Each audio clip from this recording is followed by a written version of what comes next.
आज का टॉपिक है यूनी जंक्शन ट्रांजिस्टर। तो इसके बारे में हम देखने वाले हैं। इसका पहला पॉइंट लिखिए। इसका पहला पॉइंट क्या होता है, ये वीडियो आपको पूरा देखोगे तो यूजेटी आपको समझ में आने वाला बहुत अच्छे से। ये एक टर्मिनल सिलिकॉन डायोड होता है। कहने का मतलब देखो, ध्यान से देखते रहना, ठीक है। अगर मेरे पास ये कोई मटेरियल है ना, तो इस मटेरियल में आपका लो अमाउंट में रहेगा पी मटेरियल, ठीक है। दूसरा ये क्या रहेगा, आपका जंक्शन रहेगा। यहाँ से देखिए, ये लेयर जो होगी इसकी, ये जंक्शन कहलाएगी। तो इसमें कोई डैश ये करिए,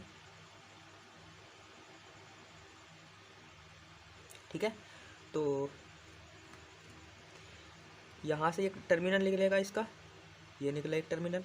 तो जो ये वाला जो मटेरियल है पी वाला, तो ये वाला जो मटेरियल है इससे लिखिए कैसा होगा आपका, हाईली ड्रॉप, हाईली मार्कर कोई पता ना क्या हो गया, हाईली ड्रॉप्ड, है ना। और उसके बाद ये वाला जो पीस है जो कनेक्ट आपका टर्मिनल कनेक्ट होगा, ये कहलाएगा आपका एमीटर, ठीक है। आज मार्कर भी नहीं चल के देगा,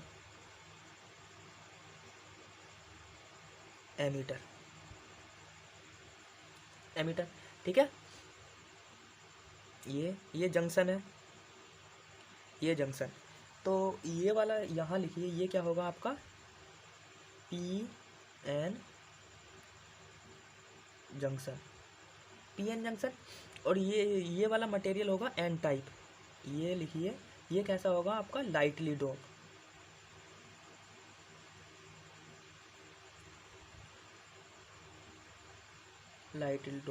तो लाइटली डोप का मतलब क्या है, जो इसमें रेजिस्टेंस होगा, रेजिस्टेंस क्या होगा आपका, आर की वैल्यू क्या होगी, हाई होगी, ठीक है। आर की जो लेयर होगी वो क्या होगी, हाई होगी। और ये कैसा है आपका, कैसा है, सिलिकॉन, हाँ, एन टाइप बार होंगे इसके अंदर क्या होगा, एक छड़ डली होंगे। तो छड़ से आपके दो टर्मिनल निकलेंगे, एक तो B1 और एक होगा आपका B2, ठीक है। इतनी बात समझ भाई। इसके बाद अगला पॉइंट लिखिए। अगला पॉइंट आपका दूसरा पॉइंट क्या होगा, दूसरा पॉइंट समझ में आ रहा। तो दूसरा पॉइंट लिखिए, इसमें एक PN जंक्शन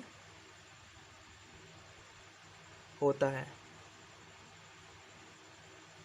PN जंक्शन होता तो एक ही है ना, ये वाला ओनली PN जंक्शन, यहाँ से P है और ये क्या है N। अगर SCR देखे होगे तो SCR में क्या था, PN, तो एक जंक्शन ये, एक जंक्शन ये, एक जंक्शन ये, बहुत सारे जंक्शन मिल रहे थे।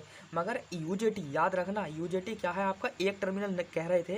तो एक टर्मिनल का मतलब कि इसकी वजह से, वरना इसमें भी आपके 3 टर्मिनल रहेंगे, 1 2 कितने रहेंगे, 3 टर्मिनल। और जंक्शन कितने रहेंगे आपके, ओनली एक। तो एक टर्मिनल का मतलब क्या है, एक मतलब यूनी, क्या है, यूनी का मतलब समझाया। तो टर्मिनल तो आपके 3 ही होंगे, मगर जो मेन टर्मिनल होगा वो कितना होगा, एक ही होगा। तीसरा पॉइंट लिखिए, ठीक है। तीसरा लिखिए, हाँ, तो क्या लिखे थे, पहला पॉइंट क्या था, एक टर्मिनल सिलिकॉन डायोड होता है, एक ही टर्मिनल सिलिकॉन डायोड है। तीसरा पॉइंट लिखिए, तीसरा पॉइंट, हाँ, इसमें 3 टर्मिनल की व्यवस्था होती है। 3 टर्मिनल की व्यवस्था होती है। इतनी है तक आप क्लियर हुए कि 3 टर्मिनल, एक आपका कौन सा होगा, एमीटर होगा, और एक कौन सा होगा, B1 और B2। तो आपसे पूछ लिया जाए B1 और B2 किस में होते हैं, तो आप टिक किस पर करोगे, UJT पे टिक करोगे। इसमें दूसरा पॉइंट लिखिए, नेक्स्ट पॉइंट, इसमें कैथोड ये वाला कौन सा हुआ आपका, एमीटर से जो कनेक्ट है वो हुआ एनोड, और जो एन से कनेक्ट होता है ये क्या है आपका इसी टाइप का, तो पी और एन, तो ये क्या होगा आपका, ये होगा आपका एमीटर यानी कि एनोड, और ये होगा कैथोड। अब कैथोड से क्या है आपका दो टर्मिनल निकलना है, तो इसमें लिखिए, इसमें कैथोड पर दोनों ओर दो टर्मिनल, हाँ कौन कौन से, B1 एंड B2 होते हैं, है ना, कैथोड पर, या फिर एन टाइप बार, जो कौन सी है, एन टाइप बार, ठीक है। दूसरा B1 और B2 होते हैं। तीसरा लिखिए, तीसरा पॉइंट क्या होगा, इसमें कैथोड पर दोनों और दो रजिस्टेंस होते हैं, जिसमें एक कैसा होगा, वेरिएबल तथा दूसरा फिक्स्ड रेजिस्टेंस होता है। अगर पूछ लिया जाए क्वेश्चन में कि फिक्स और वेरिएबल रेजिस्टेंस किस में होते हैं, तो आप क्या जवाब दोगे, यूजेटी में, ठीक है। इसके बाद इसका इक्विवेलेंट सर्किट देखते हैं। यहाँ से नेक्स्ट हेडिंग यहाँ से लिखिए कि इसके नीचे से लिखना कि इक्विवेलेंट सर्किट, इसे साफ ही करते हैं पहले, ठीक है। इक्विवेलेंट सर्किट, अगली हेडिंग डालिए, इक्विवेलेंट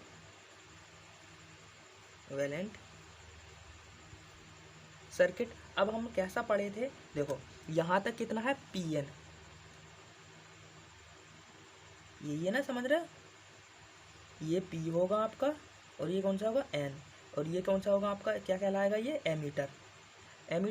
और इसके बाद अगला पॉइंट क्या लिखा था आपने, इसके कैथोड पर, ये कैथोड होगा, ये कैथोड पर क्या रहते हैं आपके, दो बार रहती हैं, और दोनों पर क्या रहते हैं, रेजिस्टेंस। तो यहाँ से क्या होगा,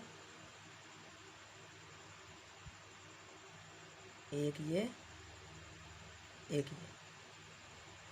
तो ये वाला कौन सा टर्मिनल था आपका, B2, और ये क्या होगा आपका, B1। तो एक इसमें क्या होगा आपका वेरिएबल, दूसरा कौन सा होगा, फिक्स। तो जो B2 टर्मिनल पर रहता है वो कैसा रहता है आपका, फिक्स्ड, और ये कैसा रहता है आपका, वेरिएबल रेजिस्टेंस। तो ये भी समझाएंगे कि ये वेरिएबल और ये फिक्स क्यों है, ठीक है। इतनी बात समझ में आई। इसके बाद इसका सिंबल, अगली हेडिंग डालिए, हाँ यहाँ से सिंबल ऑफ यूजेटी,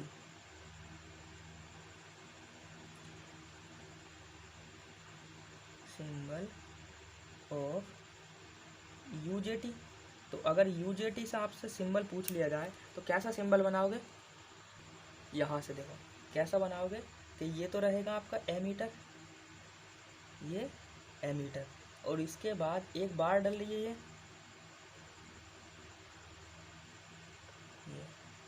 है ना, इस पे क्या है आपका, ये B2 है, B2, और ये B1। जो आपका एमीटर है, एमीटर की आपकी डायरेक्शन दिखानी है कुछ इस तरीके से, मार्कर भी नहीं चल रहा, दूसरा मार्कर लेकर आते हैं। तो समझ में आया कि इसकी जो यूजेटी होगा, इसकी क्या होगी, डायरेक्शन इधर होगी, और इसे एक सर्किल में बंद हो जाएगा। अगर आपसे पूछ लिया जाए कि यूजेटी का सिंबल कैसा होता है, बस ऐसा, मोस्पेट की तरह ही होता है, बस इसमें डायरेक्शन कैसी रहती है, कुछ इस तरीके से, क्योंकि B2 की तरफ, B1 की तरफ क्या रहती है, ये कुछ झुकी हुई रहती है। तो इसका मतलब भी समझाएंगे कि क्यों झुकी रहती है, ठीक है। इसका नोट करके लिखिए, नोट करके एक पॉइंट करके लिखिए, यहाँ से, जब कोई वोल्टेज नहीं दिया जाए, तब क्या होगा, जो आपका R1, ये है आपका, ये आपका जो वेरिएबल होगा वो कहलाएगा आपका R1, और ये क्या कहलाएगा आपका R2। तो जो R1 और R2 की वैल्यू कितनी होगी, R1 प्लस R2 की वैल्यू, जब आपकी कोई भी सप्लाई नहीं दी है इस टाइम, तो इनकी जो वैल्यू होगी वो कितनी होगी आपकी, 4 ओम से आपकी रहेगी 10 ओम, किलो ओम तक, ये नोट पॉइंट है, विकल्प में बहुत पूछा जाता है, तो इसे नोट करके रख लेना, ठीक है। तो उसके बाद हम इसकी वर्किंग समझते हैं धीरे धीरे। पहला पॉइंट लिखिए, जब यहाँ जब जब एमीटर पर पर पर पर जीरो वोल्टेज हो, जीरो वोल्टेज हो, तो जब जीरो वोल्टेज होगा तो कहने का मतलब क्या है, सर्किट देखो कुछ ऐसा बनेगा। यहाँ देखो, अगर इस टर्मिनल पर यहाँ कोई सप्लाई नहीं है, कोई भी सप्लाई नहीं है, तब देखो यहाँ क्या कोई करंट फ्लो होगा इसमें, क्योंकि आई जो करंट होगी वो क्या होगी आपकी जीरो, जो आई करंट होगी जीरो। अब इधर से कुछ भी करते रहो, इससे कोई मतलब, क्योंकि आपको यूजेटी को ऑन कराना, तो आई जीरो। तो यहाँ लिखिए कि अगला पॉइंट क्या होगा, जब एमीटर पर जीरो वोल्टेज होता है तो एमीटर करंट जीरो होती है और कोई करंट फ्लो नहीं होता है। तो इसकी जगह आप वोल्टेज डिवाइडर रूल लगाइए। यहाँ अगर वोल्टेज डिवाइडर रूल, ये तो सर्किट हट गया इतना, अब बचेगा क्या इधर इधर का सर्किट। तो यहाँ से अगर V1 की वैल्यू चाहिए, क्योंकि वेरिएबल कौन सा है आपका ये, तो अगर V1 की वैल्यू चाहिए तो वोल्टेज डिवाइडर रूल लगा दोगे। वोल्टेज डिवाइडर रूल क्या कहता है, V1 बराबर किसके होता है, इसके अक्रॉस का resistance R1 upon total resistance R1 plus R2, और जो आपका अपोजिट वोल्टेज यहाँ कितना, ये वाला टोटल वोल्टेज कितना BB ये रहता है, ठीक है, यही मिलेगा ना। तो ये इक्वेशन 1, और जो इक्वेशन 1 है इसे हम डायरेक्ट क्या लिख सकते हैं, इसे लिख सकते हैं B1 एनीटा BB। इसे ध्यान से सुनते रहना, ठीक है। तो ये जो आपका जो ये n की वैल्यू है, n की वैल्यू, जहाँ n की वैल्यू कितनी है आपकी, n की value R1 upon R1 plus R2। तो ये जो n होगा या ये जो रेशियो होगा वो क्या कहलाएगा आपका, ये कहलाएगा इंट्रेंसिक स्टैंड ऑफ रेशियो, है ना। और जो B1 होगा, ये वाला जो वोल्टेज होगा वो क्या कहलाएगा, स्टैंड ऑफ वोल्टेज।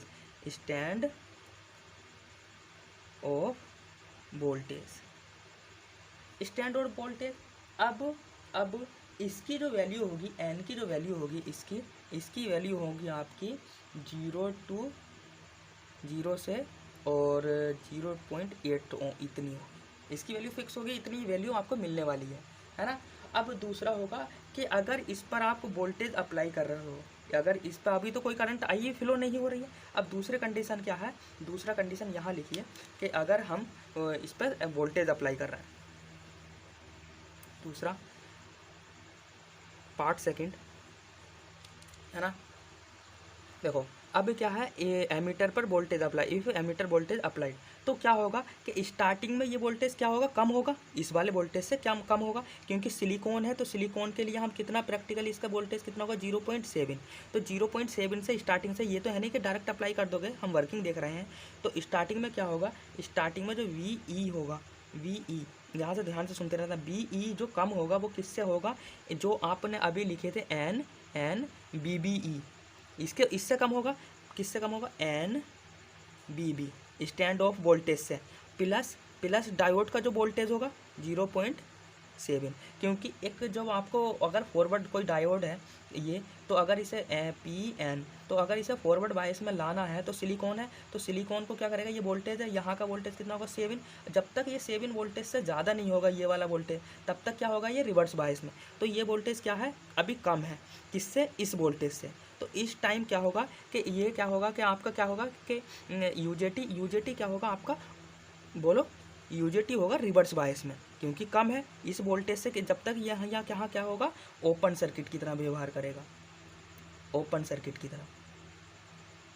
यही ये रेजिस्टेंस, ये भी रेजिस्टेंस। तो जब ओपन सर्किट रहेगा तो इसमें कोई करंट फ्लो नहीं होगी, कौन सी होगी, बस रिवर्स करंट फ्लो होगी। तो रिवर्स करंट के लिए आपके देखो, माना रिवर्स करंट ये फ्लो हो रही है, ये फ्लो हो रही है।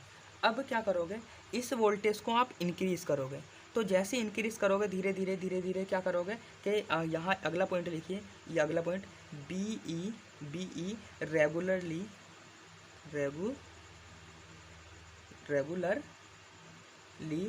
इंक्रीज़ हो,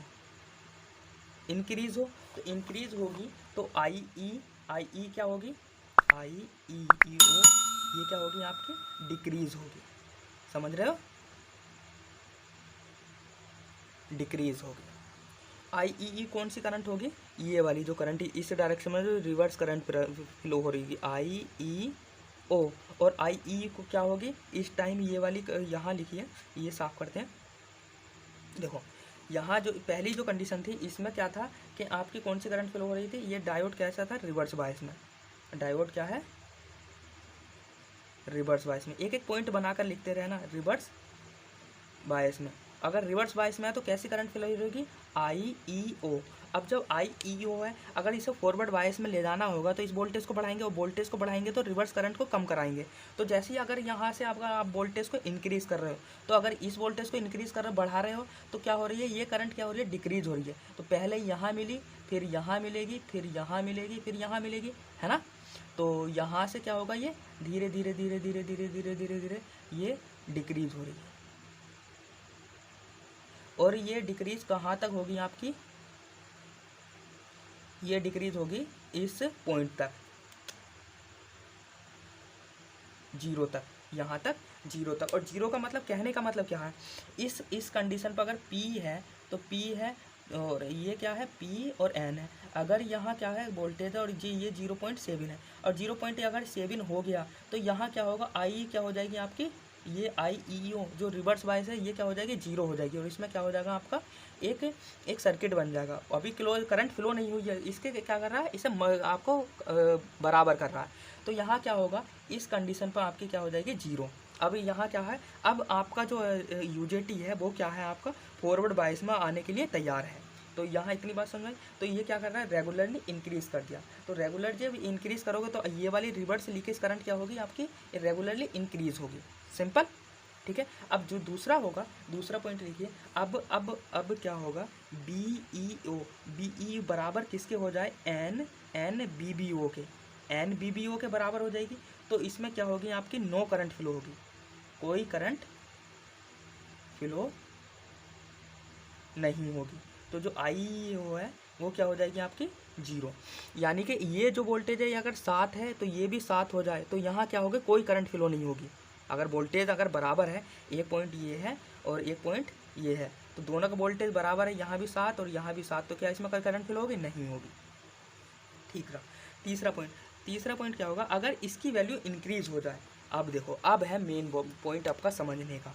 तो अगला पॉइंट क्या है, अगला पॉइंट अगर BEO ये वाली अगर वोल्टेज किससे ज़्यादा हो जाए, एक तो इससे वाले से रेगुलरली इंक्रीज़ कर रहे थे किससे 0.7 से 0. यानी कि डायोड वोल्टेज से, है ना, प्लस N नीटा BB से। तो अगर आपकी ये इंक्रीज़ हो गई ज़्यादा, अब ज़्यादा इंक्रीज़ हो गई तो डायोड कैसा आ जाएगा आपका कंडक्शन। डायोड क्या कर जाएगा आपका डायोड कंडक्ट कर जाएगा आपका, क्या हो जाएगा डायोड कंडक्ट कर जाएगा। अब देखो ध्यान से सुनते रहना कि अगर ये कितना था आपका 0.7 और यहाँ से ये वोल्टेज है, ये कितना था 0.7 और ये कितना था आपका ये वोल्टेज, ये भी वोल्टेज मान लीजिए कुछ था तो 3 था, तो ये कितना हो जाएगा 3.7। तो यहाँ से अगर मैंने 3.9 अप्लाई कर दिया तो ये क्या कर देंगे आपके लो। तो करंट किधर फ्लो होती है, हाई टू लो। तो अब करंट क्या हो जाएगी यहाँ फ्लो होने के लिए तैयार है। अब करंट क्या है आपकी फ्लो होने के लिए तैयार है। तो उसके लिए देखो अब क्या है, यहाँ से करंट आगे को बढ़ेगी, यहाँ IE फ्लो होगी, यहाँ क्या होगी IE फ्लो होगी। जब फ्लो होगी तो यहाँ जब करंट आएगी इस पॉइंट पर, तो यहाँ क्या है कि इधर को दोनों को रास्ते में जा सकती है, मगर ये कैसी है आपकी फिक्स और ये क्या है वेरिएबल। तो इसे ही आपकी कम करेगी ना, इसके तो नहीं हो सकती। तो यहाँ के जो आपके होल्स होंगे वो इसे क्या करेंगे रिपेल करेंगे, और ये से क्या करेंगे रेजिस्टेंस को कम करने की बजाय यहाँ क्या हो जाएंगे अट्रैक्ट हो जाएंगे। तो जो R की वैल्यू है यहाँ से जैसे कंडक्ट करेगा तो यहाँ से अगला पॉइंट लिखिए, ये साफ करते हैं इतना, यहाँ से चलिए लिख लीजिए। इसमें क्या होगा R2 होल को रिपल करेगा,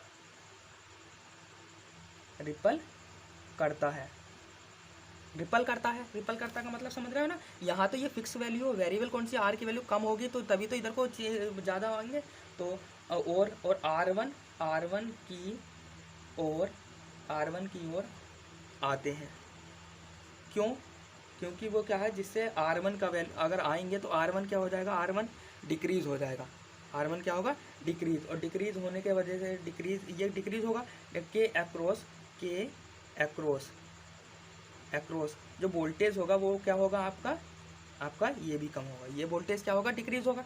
अब जब डिक्रीज़ होगा, है ना, यहाँ से समझो, देखो यहाँ से क्या कर रहे हो, रेगुलरली इंक्रीज कर रहे हो, रेगुलरली इंक्रीज, तो यहाँ तक ये क्या पहुँचा आपका, डी से डिक्रीज करा इस वाली रिवर्स लीकेज करंट को। अब जैसे ही क्या कर रहा है, इसके बराबर पहुँचा तो क्या हो गया, जीरो। तो यहाँ से क्या होगा, धीरे धीरे धीरे धीरे धीरे धीरे, ये कौन सा है आपका, ये है डायोड का वोल्टेज, और ये क्या है आपका, रेजिस्टेंस का वोल्टेज। तो यहाँ तक जब पहुँचेगा, जब इसे बराबर कर लेगा तो डायोड कैसा आ जाएगा, कंडक्शन कंडीशन में। तो यहाँ से क्या होगा, यहाँ से इतना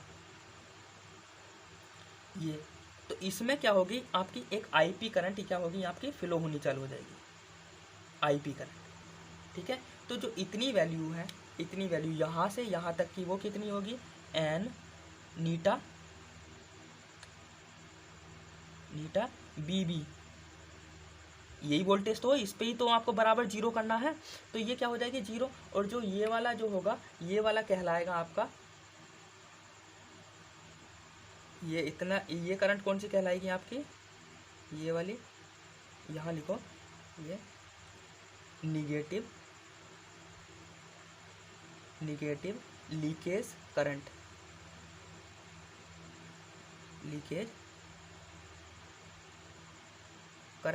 और ये कैसी होगी आपकी, ये वाली करंट जो होगी, यहाँ तक जो फ्लो हो रही है अब, ये होगी आपकी पॉजिटिव लीकेज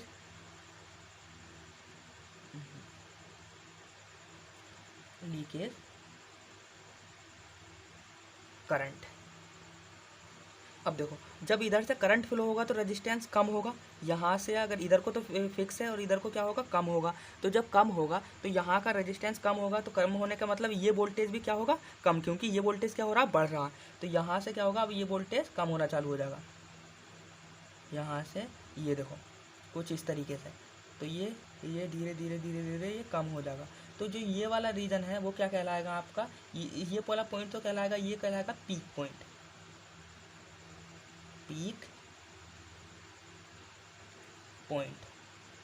और यहाँ से ये क्या है, R1 क्या है, डिक्रीज हो रहा है। और डिक्रीज होने का मतलब क्या है, जो ये वोल्टेज है, ये वाला BBE, ये वाला BE, ये तो इंक्रीज कर रहा है, मगर क्या कर रहा है कि ये वाला तो IE भी क्या बढ़ रही है, ये धीरे धीरे धीरे ये IE भी करंट क्या हो रही है आपकी, इंक्रीज हो रही है। ये IE क्या हो रही है आपकी, इंक्रीज हो रही है। जब रेजिस्टेंस की वैल्यू कम हो रही है तभी तो करंट बढ़ रही है। तो जो ये वाला जो आपका रीजन होगा, यहाँ जो आपका पॉइंट बनेगा ये, तो ये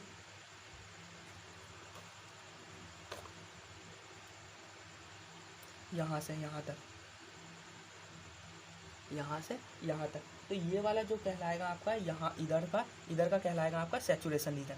तो ये लिखिए, यहाँ का पॉइंट लिख लीजिए, सैचुरेशन रीजन, सैचुरेशन आपका सैचुरेशन रीजन। तो यहाँ के बाद जैसे फिर आपकी ये वोल्टेज और बढ़ती चली जाएगी, तो ये क्या हो जाएगी आपकी, इधर को शिफ्ट होती रहेगी। तो ये क्या बन जाएगी, एक बी पॉइंट बन जाएगा। क्या बन जाएगा, एक बी पॉइंट। तो इसलिए क्या करते हैं आप, इसलिए बी कर्व बन जाएगा, और इसे कहते हैं आप वैली पॉइंट। SCR का वैली पॉइंट कौन सा होता है, ये वैली पॉइंट। और एक चीज़ और लिखिए, ये आपका सैचुरेशन रीजन, ये कौन सा सैचुरेशन रीजन, और ये वाला जो होगा ये कहलाएगा आपका कट ऑफ रीजन,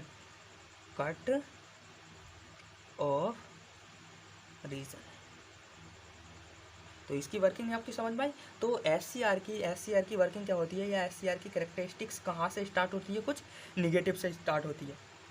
अभी तक बाकी की हम देखे थे तो कहाँ से स्टार्ट हो रही थी, पॉजिटिव से। तो इसकी जो आपकी कैरेक्टरिस्टिक्स है वो कहाँ से स्टार्ट हो रही है, आपकी निगेटिव से। तो ये इतनी सारी बातें आप कभी भूलोगे नहीं, भूलोगे ना, ठीक है। तो इसके बाद इसकी एप्लीकेशन देखते हैं। तो पहले एडवांटेज देखते हैं, है ना, लाभ। तो लाभ क्या होता है, जो इसमें जो लीकेज करंट होती है, जो लीकेज करंट होती है वो उसका मान क्या है, बहुत कम है। तो इसलिए क्या होती है, इसकी जो करंट कैपेसिटी होती है वो अधिक होती है। तो इसका पहला पॉइंट लिखिए, पहला पॉइंट यूजेटी यूजेटी की लीकेज करंट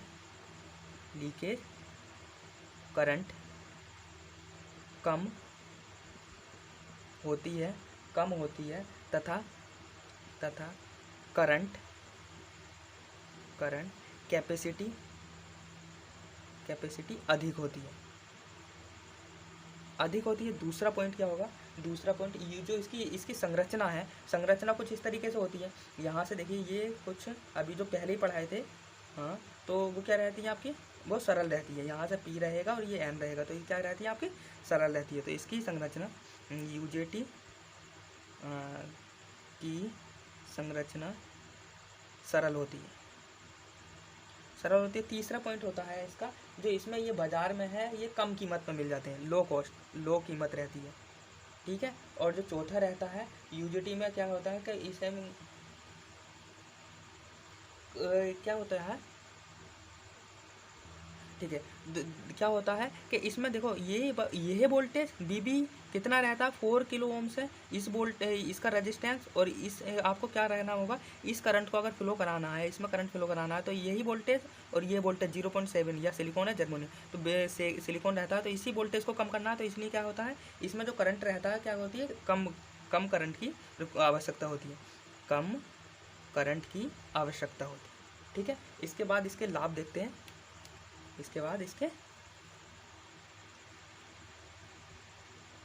लाभ। तो लाभ क्या होते हैं, पहला लाभ होता है ना, फेस कंट्रोल में, number 1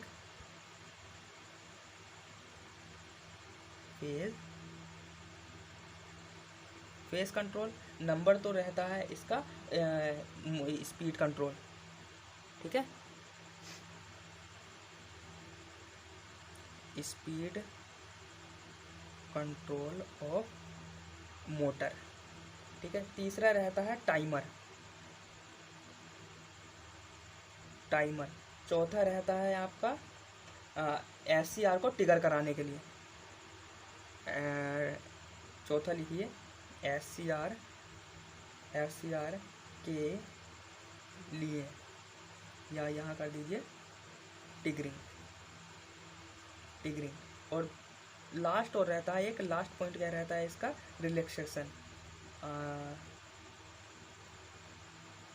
relaxation oscillator,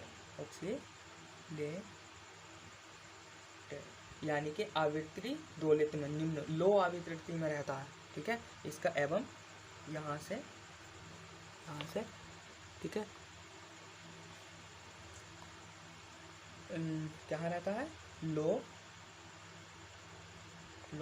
frequency oscillator, ठीक है। तो हो आपको ये लेक्चर समझ में आया हुआ है अच्छे से, अगर आपने एंड तक देखा तो बहुत अच्छे से आपको ये यूजेटी समझ में आने वाला। तो मिलते हैं नेक्स्ट लेक्चर में।